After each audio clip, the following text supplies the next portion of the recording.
Have you ever followed a huge, high-stakes corporate battle? We're talking millions of dollars, the future of an industry on the line, and then one day it just vanishes? That's exactly what happened here. So today, we're going to unravel the mystery of the lawsuit between Zillow and Compass that disappeared into thin air. Okay, so get this. On March 18th, the real estate world just about lost its mind. A massive antitrust lawsuit between Compass and Zillow just ended. Abruptly. 1 minute, they're at each other's throats in court. The next, the case is gone. We're going to break down what went down, and more importantly, why both of these giants are now telling completely opposite stories about it. So to really get to the bottom of this, we've got to rewind a little. What were they even fighting about in the first place?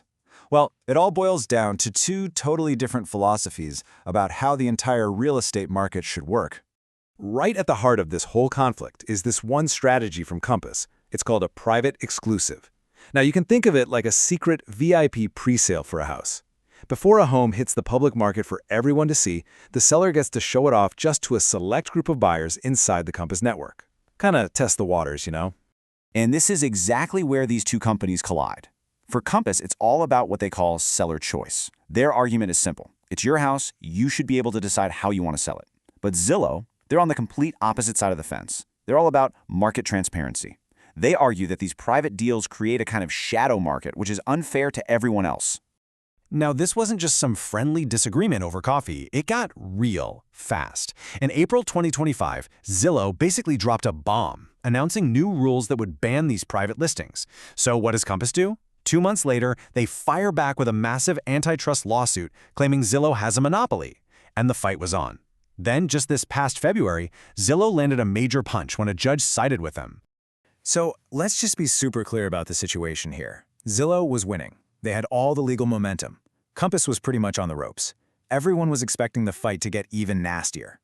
But then, the entire mood just shifted. Literally overnight. And what was the catalyst for this huge change of heart? Well, it was a surprise announcement from Zillow. They rolled out a new feature called Zillow Preview. And this one little product, well, it was about to change the entire conversation between these two enemies. You can't make this stuff up. The very next day, this pops up online. It's the CEO of Compass, Robert Refkin, the same guy who was literally suing Zillow, publicly thanking them. For anyone watching this corporate slugfest, it was just, wow. A truly stunning plot twist. So that brings us to the day the lawsuit officially vaporized. And this is where the story splits into two completely different, competing narratives. Compass, for its part, immediately went on a victory lap. Refkin came out and said they were dropping the suit because Zillow had a reversal. The message they sent was loud and clear. We fought them, we won, and now sellers have the choice we've been fighting for. But then you listen to Zillow's side, and it's like you're in a different universe. They basically said, whoa, hold on, we didn't reverse anything. They dropped the lawsuit because it had no merit to begin with. And, critically, they insisted their original policy is still in effect. I mean, just look at this. It's a classic he said, she said. Compass claims reversal. Zillow says not a reversal. Compass says it was a win for consumer choice. Zillow says the whole lawsuit just lacked merit.